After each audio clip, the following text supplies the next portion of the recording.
Hi, everybody. Welcome to episode 78 of I Just Got My Kid to Sleep, a podcast by me, Michael Palisak.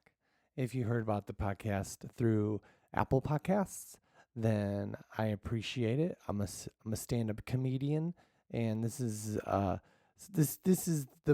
podcast is the way that I'm, planning on not retiring, I would say, but just connecting in a broader way with everybody. But if you're really interested in what I check out the stand-up comedy version of me. That this is not AI, this is real.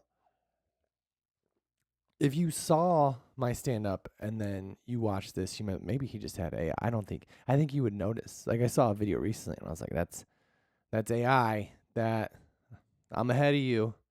You ever do that with AI where you see it and like I got you. I got you, artificial. You're artificial. Artificial. I see it. Of course you see it. They show you this stuff to see so you don't see the other stuff that you don't see. You know what I'm saying? They're learning. They're learning. This one that's learning would be one that would say they're learning. Isn't that interesting that there's AI that's learning from people on the internet talking about how to see AI? That's if you hear the voice and you're like, what's going on there? That's real.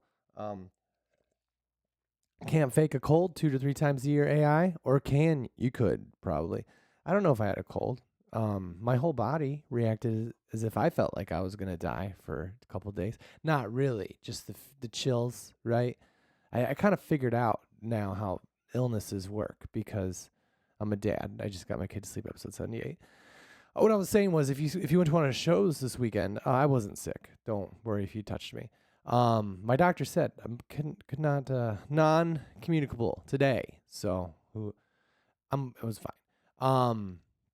I did have a fever for a little bit at some point. At one point, I realized I've shared too much. No, yeah, yeah. If you came to a show and you're here, I appreciate it.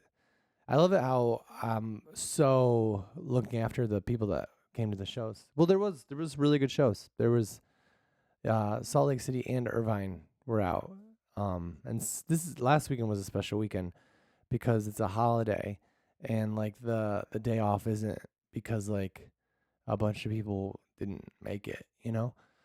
Like maybe some labor people died at work, but the main thing is like people that worked hard and maybe too hard, and we should have unions. I'm currently unionized. I was in the is Labor Day about unions? I think it is. El Labor. I don't know why. I don't think that's Spanish. Arbor is tree. Arbor. I don't know. I was in a steelworkers union, and then I was honorably discharged. Whatever the rumors are, honorably. I have a card that says I should keep. I should have. If I knew I was gonna have this podcast, I would have been like, I gotta keep that honorable discharge. So when I was in high school, I got a job working in a factory, and you didn't join the union right away. You have to work for a month there before you're allowed to join the union. 1 month, then you're just like everybody else. And after 30 days, once you're in the union, then they can bump you from your shift. And I was working first shift because they wanted some new people in the first shift. I wasn't the only new guy in first shift. It was the summer. There's other new people, and then they bumped me like right away. They're at day 31. I got bumped to night shift, and I had some conflicting activities. Um, can't really share what they are. No, I was playing baseball. Not professionally, but there was dream. I had dreams. And that's all you really need when you're in high school going into college. Just dreams and just a day job. And they were like, "We gotta work night now." And then I was like, "I'm going to college," and so I got honorably discharged. I looked forward to that day all month because I had never worked a job like that before. I'd never really worked for a company. I mean, I worked for the graveyard, which you're really just working for the souls and the families. You want to keep I was a weed whacker, and I would keep the graves weed whacked. That's what I would do. I weed whacked all the graves, and they were flat. Um, and my main job was to take everything that people put there, move it, and then weed whack. So if people didn't put anything there, it was much easier. So maybe think about that next time you leave your stuff. No, don't. You should commemorate your loved ones' lives the best way possible. That's good too. But just no. Like, they're going to have to, someone's, it was just so much easier if you just go versus like, I got to move all this stuff and then move it. There's going to be some high school kid going into college being like, walking on a lot of dead people. I think it's a good job I didn't know I was going to be a comedian. But it's a good job for a future comedian because there's a lot of death in stand up, you know? Like when you first start doing shows, if you killed, you did well, right? And then you can look back on the cemetery and be like, all these people are dead because of laughter, because of me. And when you bombed, you did bad because that's not a nice way to kill people. That's why you bombed. They didn't even die because of laughing. They died because you bombed them, because you still had to kill them, but you couldn't find a way to do it with just your jokes. I have never had someone die at my show, but I have had 3 people have medical, like traumatic heart-related issues that, you know, I'm not saying they were from laughing too hard, but they were all at, well, 2 were at really good shows. Those were really, really good shows that were interrupted by a life of, the guy was fine. I don't know. I think the 3rd one was really good too. But yeah, there was one guy where I don't know if it was a heart thing. Everybody was fine, and if you're laughing, it's good, it's healthy. So don't not come to the comedy club. I don't even swear because I don't know what that power would be like, right? On stage. I swear in real life all the time. Not all the time, but to myself, especially when I'm feeling like sick, not when I'm not doing shows, but like away from the shows. Like no one that I did a show around was exposed to anything. I took COVID tests. So I was negative on all of them, and I follow the rules. Because I want that vacation. It's like a scratch off to me. I'm like, oh my gosh, to get 10 days. We talked about that. So I think that I don't remember what I was talking about. The COVID, the dying thing. Oh yeah. There was one show I did where it was at the Zanies Comedy Club in St. Charles, Illinois, and it was in this resort that burned down. Actually, it's so sad when something burns down and everyone says it's for insurance reasons. And I was doing the show and it was going well. Sometimes those like non-city suburban rooms or like non-big city rooms are sometimes the best because people I don't know, they just feel a little looser, right? Like when you live in the city or you're going into the city, you might be a little more uptight because things are more expensive. You're like, how do I really enjoy this? It's the city. And maybe you're just looking, you're not really laughing. But when you're in St. Charles, Illinois, you're like, they were pretty chill. And they were laughing. And I hear this noise, like just like that's not the noise, but it was definitely like I gotta do it. I can't, like, I don't want to make my neighbors think I'm dying because of the show. But I just keep going. That's my style when I do stand up. I know you might see a lot of the crowd work clips or a lot of the whatever, and if someone's talking during my show, like I'll eventually it'll come up, but I want to make sure that that they've sort of established that's what they're doing, and I want to know that like a lot of the audience knows that they've been doing it, and just so you have the whole crowd kind of on your side. I mean, a lot of crowd work is just comedians engaging with the crowd, but like if someone's like like heckling or talking amongst their tables or whatever. I just kind of like go, and then it's my job to do jokes. It's not my job to be special for them that day. Um, like who is that? Like why? I, I don't think they listen to the podcast, but let's talk about them anyway. I did a show in Kansas City, and this wonderful family came up to me, and they're very nice. And the boyfriend, or fiance or husband or whatever, sent me a message the couple days before on Instagram, being like, "Hey, my girlfriend had a situation where she like wet the bed, like she was, I think, drinking a lot, and she urinated all over her bed. And so if you could work that into your set, that would be so funny for her and for us to hear that." And I get how someone would see that and hear that and think it's funny, but I think as a comic, I don't want to do that because I think they would really like it, but the other 200 people, or maybe like 100, would be like, well, she should probably go to a doctor. Like why are we laughing at? We don't know the situation. Like that's a situation that needs, I guess, a frame of reference to really be safe. Like there's some jokes where you can listen to it and be like, that's funny. That's great, whatever. But then there's other situations where I feel like you need to be like, I need to know some more details, I guess. And they were very nice. I didn't talk about it, but they came up to me after the show, and I was like, I didn't know what to do with that. And they, hopefully they come back, and hopefully, the girl is okay.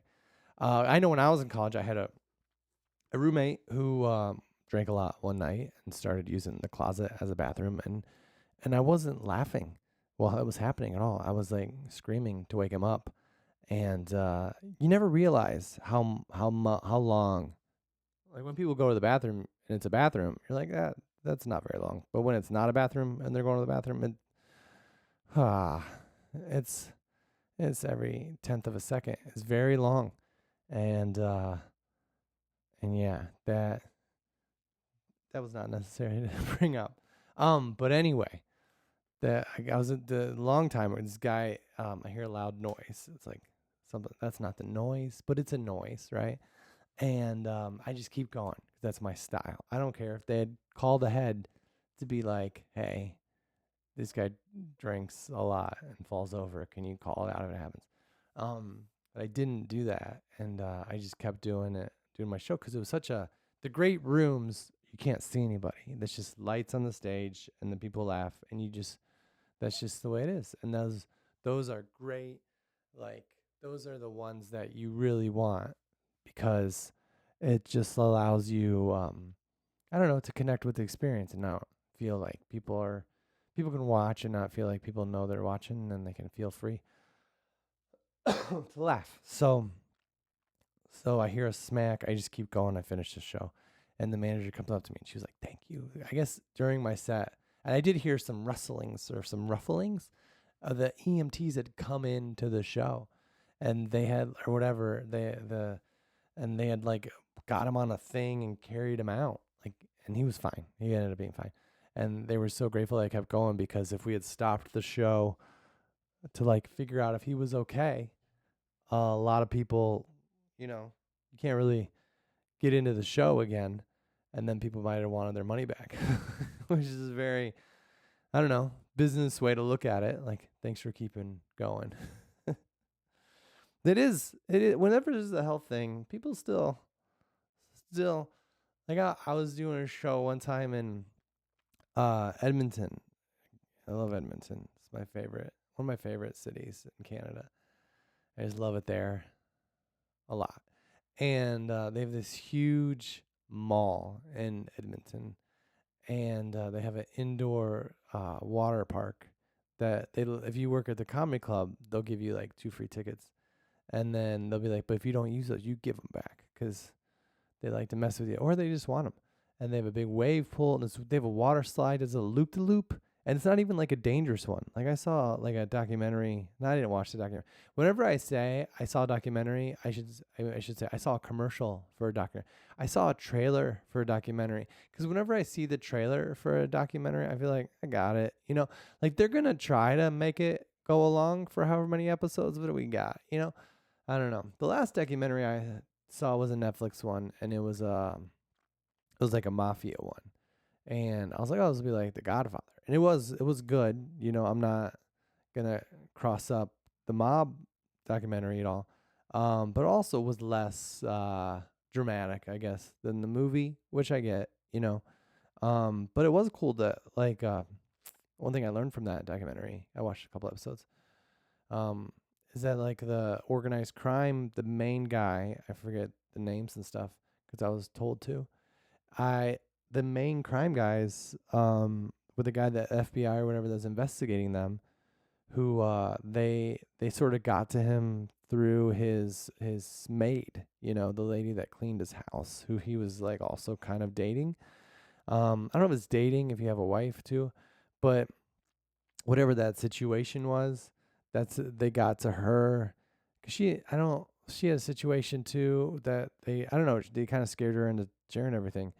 And the guys, the mafia guys, were like, "Do you want us to go, try to get that FBI guy?" And the the organized crime guy was like, "No, he's just doing his job," which I thought that's a classy part of it that you don't ever really see. Like I watched Untouchables this weekend during one of my feverish states that did not carry out on the stage at all.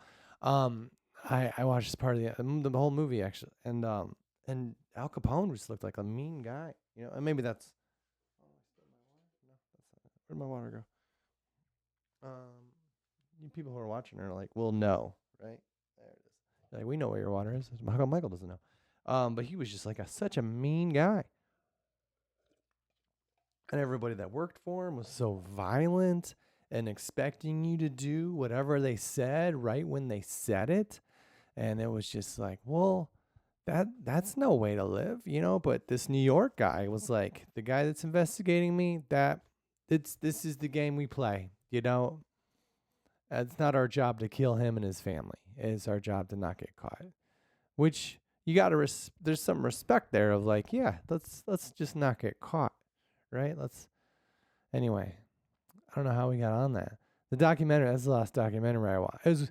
It's weird watching organized crime documentary because like I think in any movie about a criminal, like the Untouchables didn't make the criminals look good at all. It was very much like a superhero movie. Like these guys are bad, these guys are good. But also like the good guys were very violent too. They just were on the side of the law.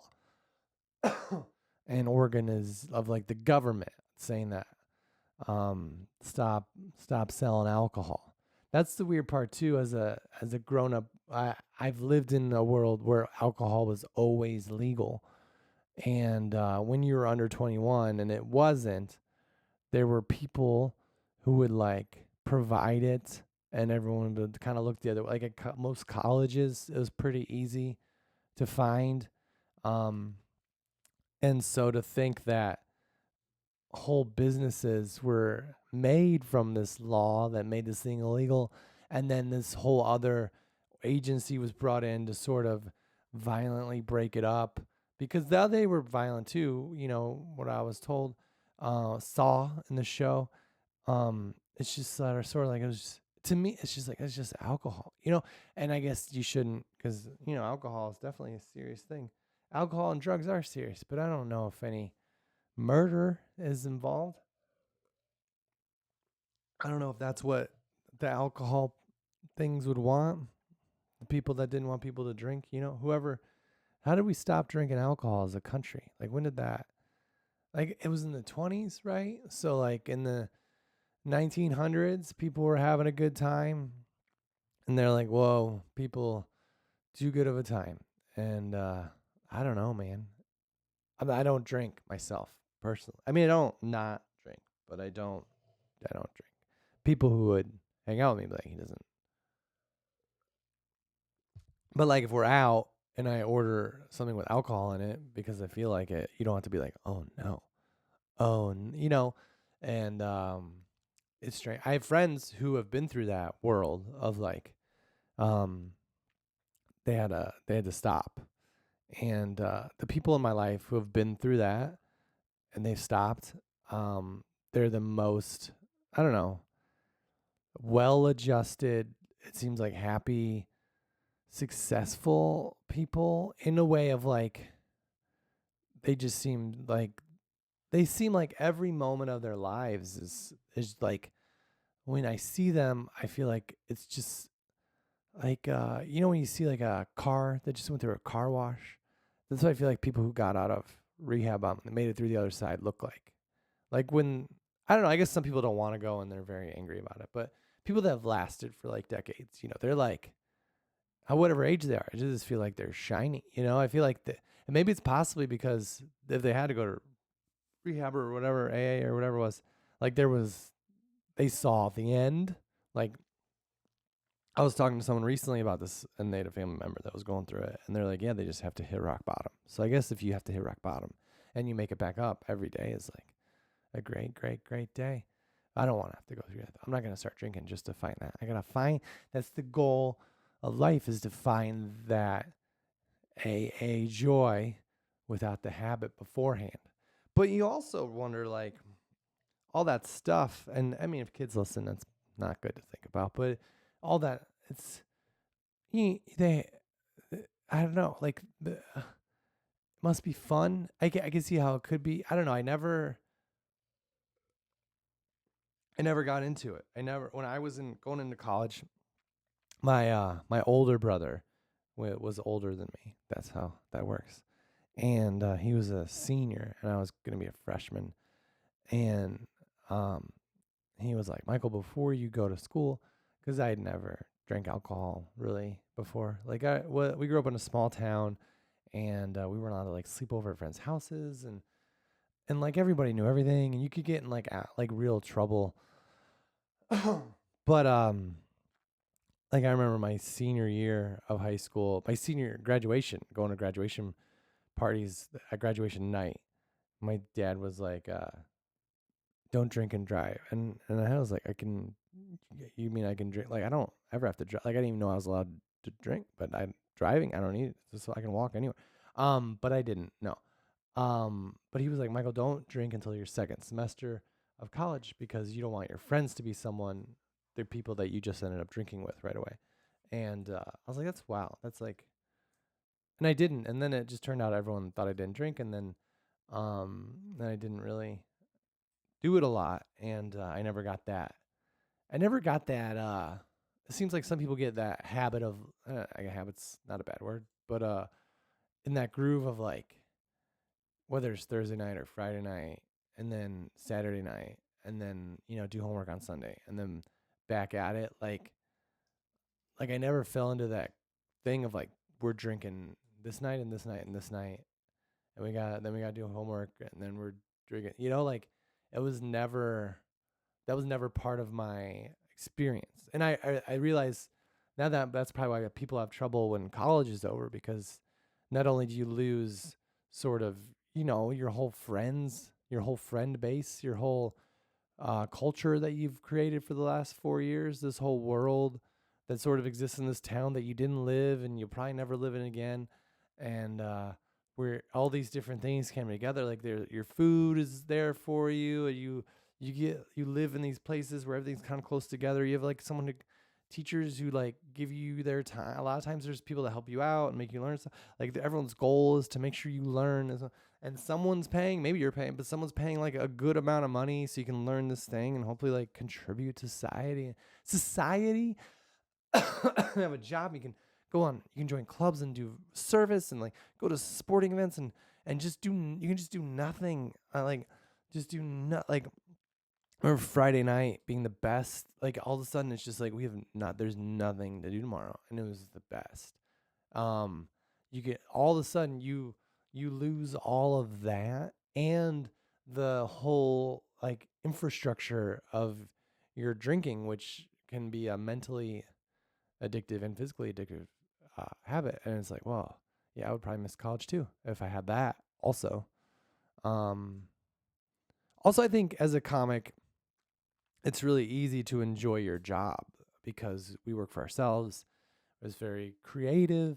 It's very traveling is fun. Like my schedule changes every week. If you're a dad, you don't have to like miss stuff as much, maybe like on the weekends, but like summers and weekdays and weeknight, like you really get to experience like when like I love sports, and whenever and you can record and watch anything now, and whenever I want to watch something, I'm like, I didn't become a comedian to not be able to do this, and then I end up watching, 3 hours of football or whatever.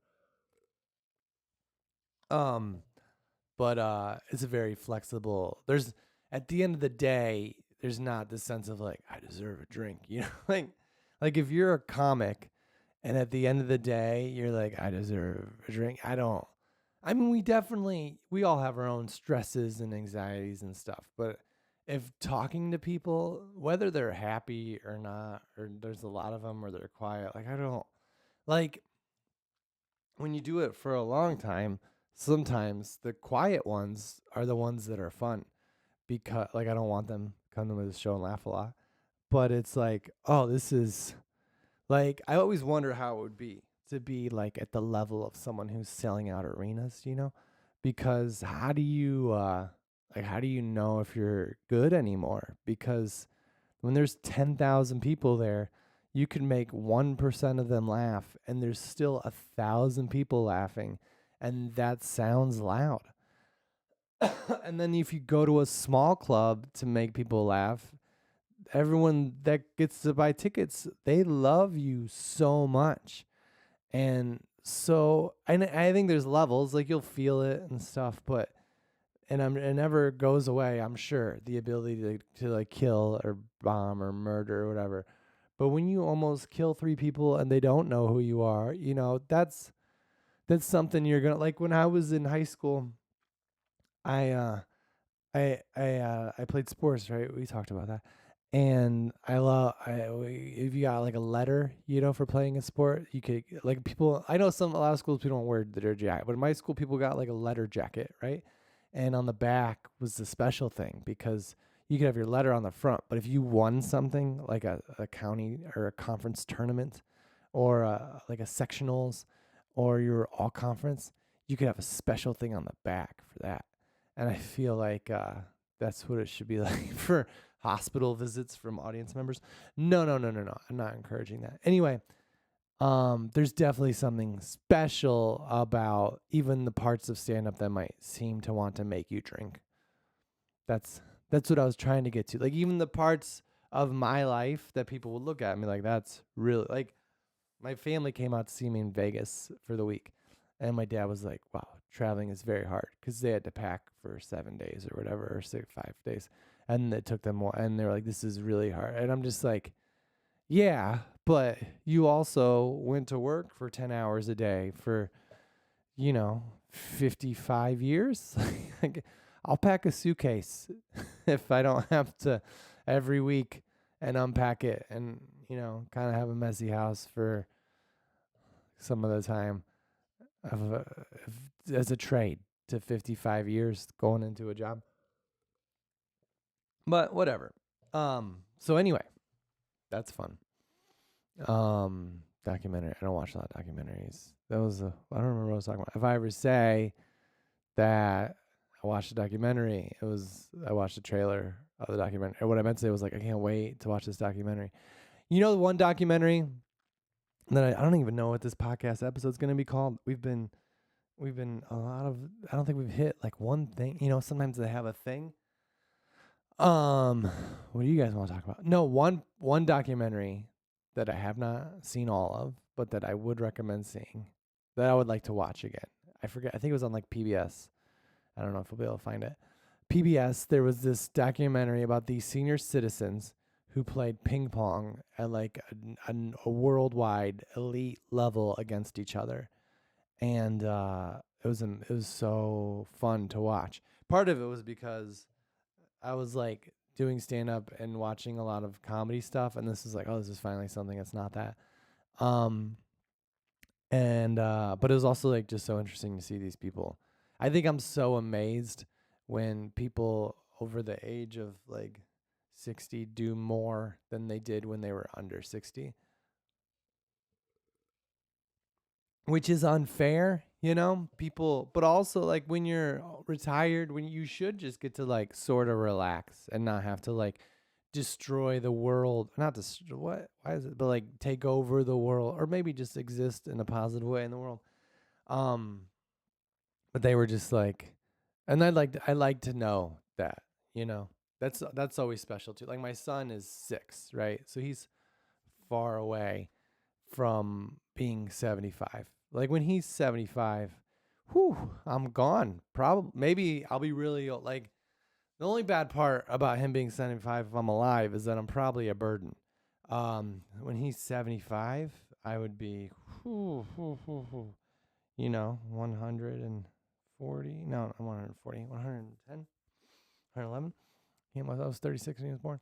Man, I just told everybody. But he he 75, 76. Oh yeah.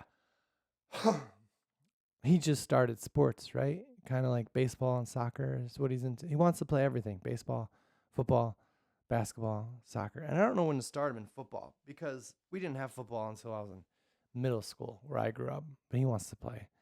And I've heard some people say they shouldn't play until they're older. And I don't know.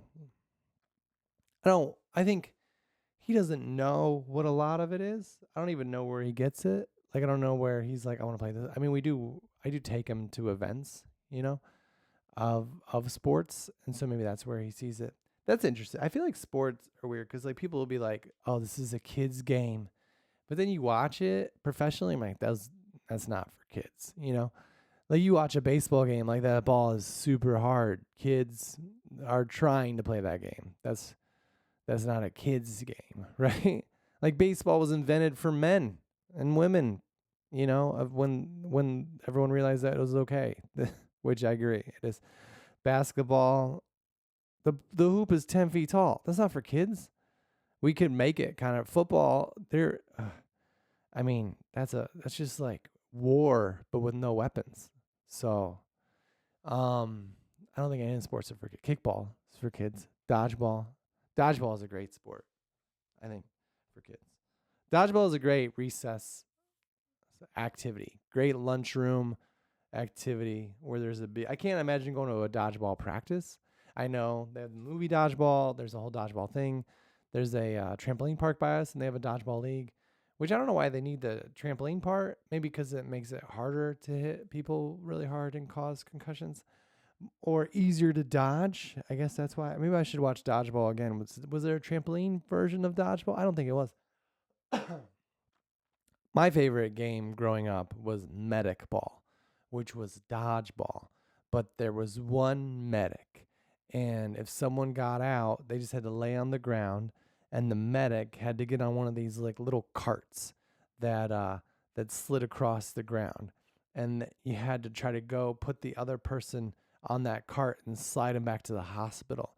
And once you did that, then they were saved and they could come back and play again. And the whole goal was to protect your medic because that's what kept you in the game. And it's so funny as an adult now thinking about it because I can't imagine explaining that to children and having them play it in a way that makes sense at all. We were older, like 4th and 5th grade, but just like, oh wow, I thought that was like someone knocking. My shower is saying that it's time to wrap up. No, it was a little bit of water. I think. I don't know. I don't. It sounded like a drip, right?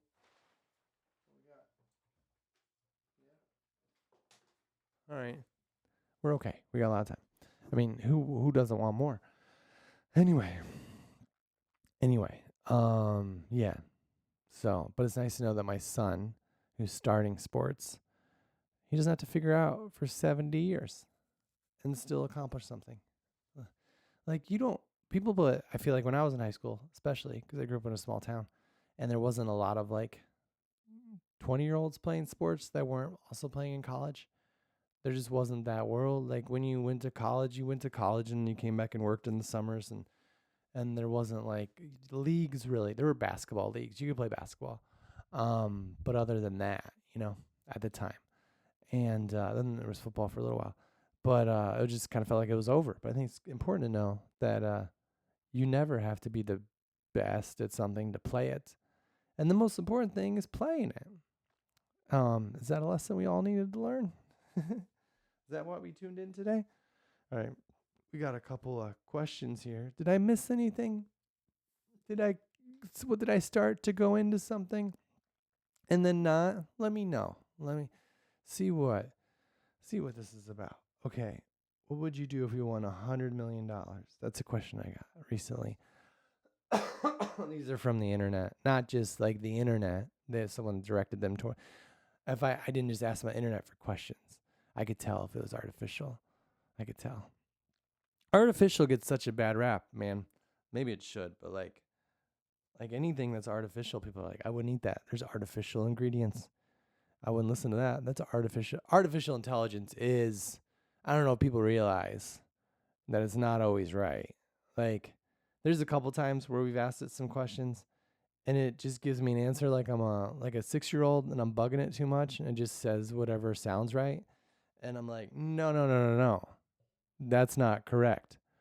Why did the snake in I Want My Hat Back say that he saw someone with a blue and round hat?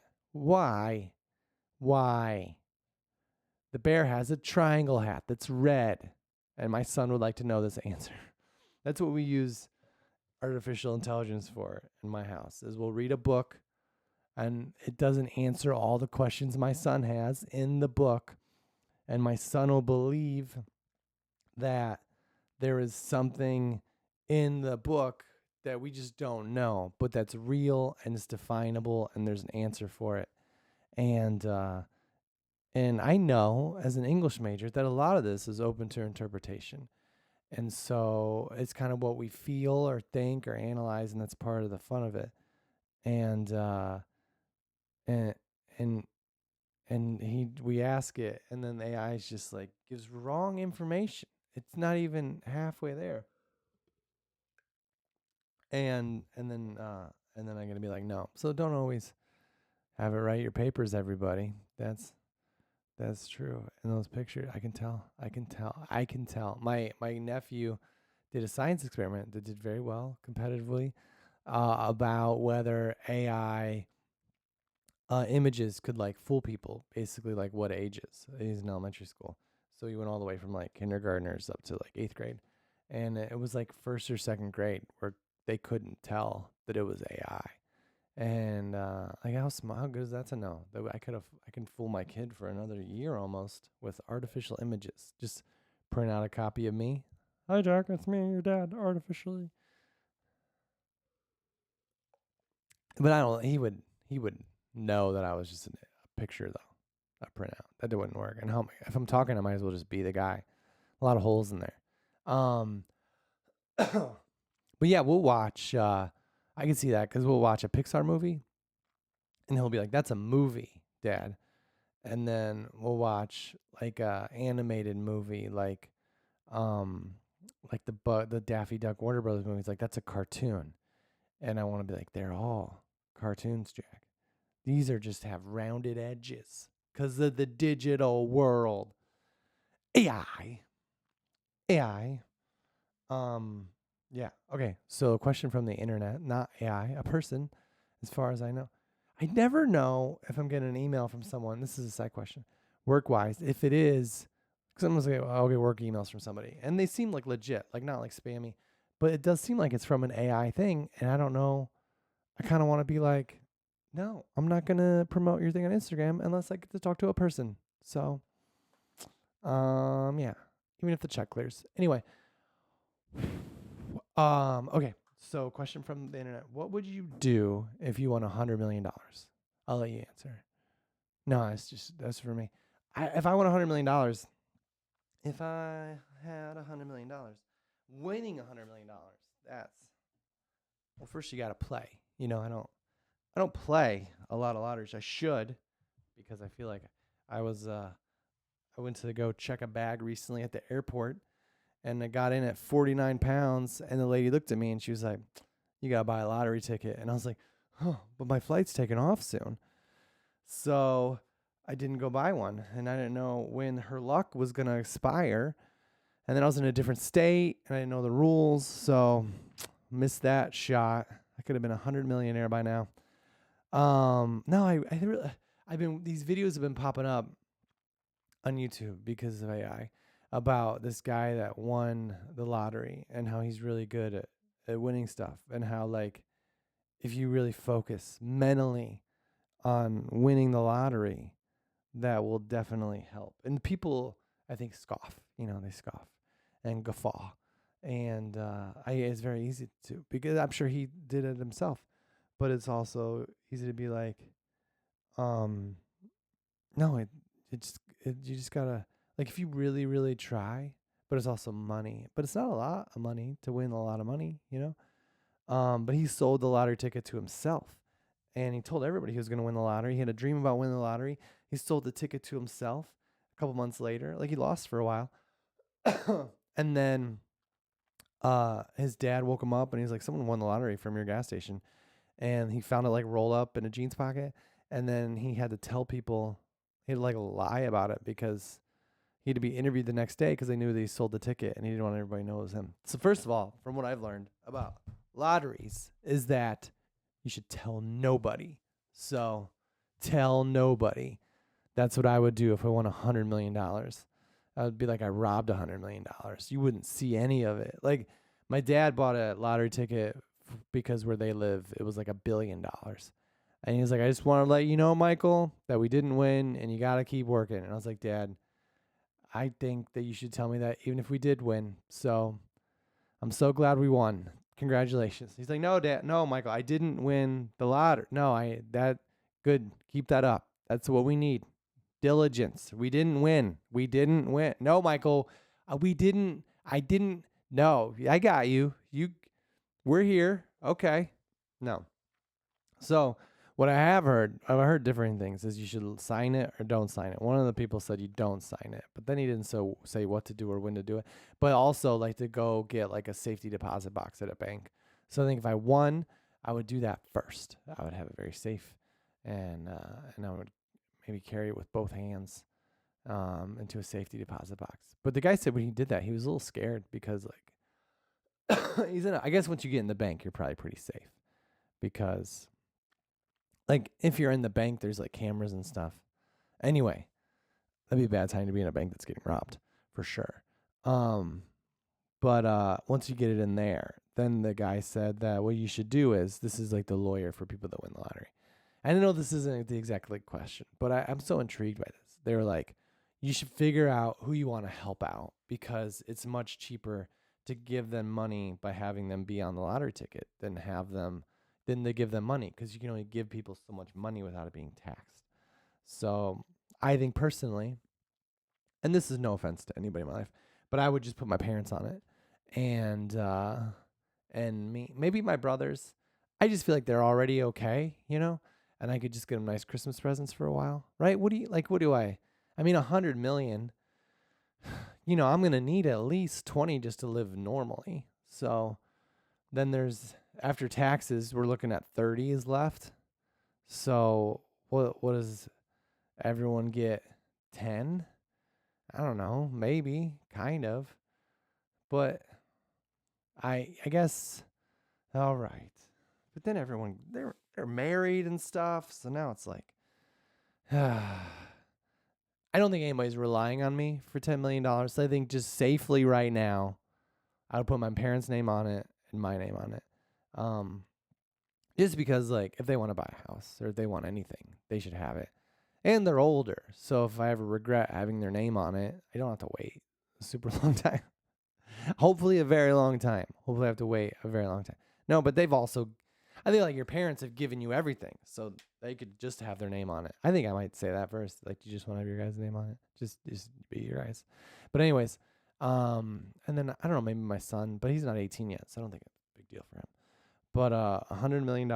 So once I figured all that stuff, then I'd sign it or whatever. I'd get my money, and I think that I would just, I don't know what I would do. You do your practical stuff, right? You have a car payment, that's gone. But I think I would keep the same car. I love that car. And then you have an apartment. I guess that's not a big deal, but you can start looking for a house. Go on Zillow. I have a neighbor. I live in LA, you know. I have a neighbor. There's a house that's like it's like a mansion. I could look at that one. It's for sale. I look at it on Zillow. It's like $5 million. I could look at it. What would you do with a $5 million house? Like going from like an apartment with under 1,000 square feet. I think it's under 1,000, like 800, to a $5 million home. Man, I've lived on so little space. I'd used all my space though, and not actively. Like I go to do something, and I'm like, all my countertops. Is that a parent thing? All my countertops are full right now. Like my table's full. My little like breakfast area bar that's full. I just got floor space right now, baby. So I would probably buy a place where I could have an office and just pay someone to keep that table clear. I don't want to get a lot of people on the on the books, but yeah, it would be very boring, I think, if I won $100 million. Like, cause I already live fully. Um, I travel for work already. I don't think you just stop being a comedian if you win $100 million, because there's comedians that have like a lot, and they still do it. So I don't think the point of stand up is to stop when you make 100 million. I think it's to more like you do whatever you want. I wouldn't have to go to shows. But I would still want to do the shows in the middle of nowhere. I think that might be fun. Like there was this old thing about, maybe I'd start like a production company. There was this during one of the Super Bowls, Will Ferrell bought out this commercial space during one of the Super Bowls, like but just in Nebraska. And he filmed this, like, I think it was like a Coors Light commercial that was very like roughly filmed, and like just this weird 30-second Coors Light commercial just in Nebraska. And he paid for it. So maybe it wasn't Coors Light, maybe it was just like some fake thing. And I think that'd be really funny and fun to spend money on creatively. Be able to, like, if you had 100 million and you wanted to shoot a movie or a TV show or a pilot, yeah, I think that's what I would do. I think I would upgrade my living situation, make sure everyone in my family was okay, and then just establish an LLC or whatever, and all of a sudden become a major player. I don't think you have you're a major player for 100 million, but maybe I can make like a couple of pilots and see if they sell. But yeah. So that's what I would do with $100 million. It's so funny, like when you love what you do, you don't. It's not like I'm gonna take all these. I think trips would be fun, and I would want my son to have those experiences. But also, like, I realize, like, and I've always known you can live on so little, like not even so little, but like it's all about the people, and I think that's important to know. And I don't know how I'm gonna teach my son that, because how do people say no to their kids, right? I mean, I I do, because my mom used to joke about. She didn't joke. I would joke with my mom about it when my son was like 3 or 4. Um, like he, I didn't like he would ask for stuff, and my mom would be like, "You gotta say no." Sometimes, like, yeah, I know. Like at some point, you like, yeah. It was more about like bedtime stuff, because if you don't say no, you're just gonna have to, because he's just gonna keep asking for stuff. Like that was my point. Was that like there's no point where you don't say no eventually, which is good to know as a parent, that like if this no feels hard, just know that you're saying yes to no more no's, right? Whereas if you say yes to something, you're also saying yes to having to say no in the future. But if you're like, can I watch this episode before I go to bed? Yes, then you got to say no later. But if you say no first, then you say no to that and no to any more no's. I just said yes to no more no's by saying no. That's good that should be in a book. Say yes to no more no's with just one no. Just one no. I also do I'll think about it and just try to ride out the shot clock. Like today, we went to Dick's because he has fall ball, and he has never played organized sports. So we had to get the organized sports stuff, And we walk in, and there's just like this beach chair that's a Rams beach that we do have a balcony, and it's a nice chair. And I was like, this, like, it makes me mad when he's right too. Sometimes he'll say he wants to. I'm like, that does make sense. For like, I would enjoy sitting on that. There's nothing on our balcony. Yes, I will. The one I currently have, like, it like gives in a little bit. This is much nicer. Okay, okay, I know you just saw it and it has pretty colors and your favorite football team and whatever. But yeah, you're right. But then we walk past this miniature character. Like they used to sell starting lineups when I was a kid, but now they sell these little, like, they're tiny and they're like famous baseball, basketball, football players. And you can get little packets of them and they can collect them randomly. Or you can, when we walked into Dick's, they had these huge like sets of like 24.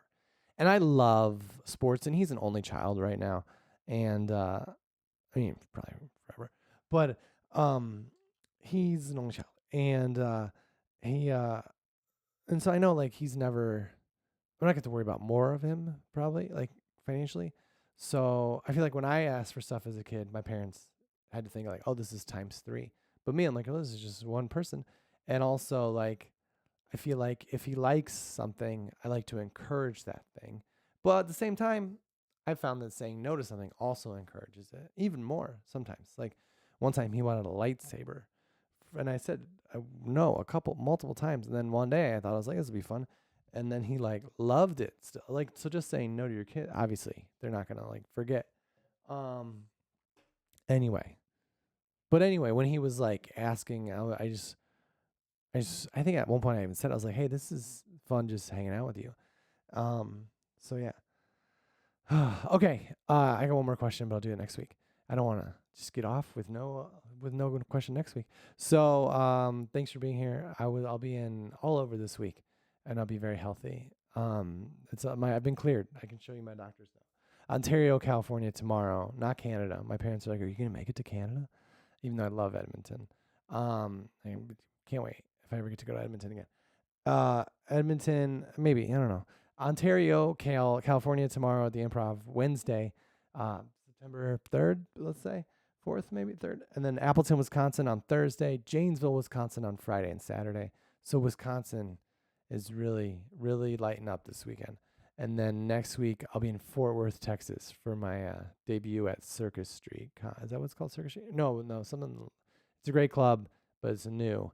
It's in Fort Worth, Texas.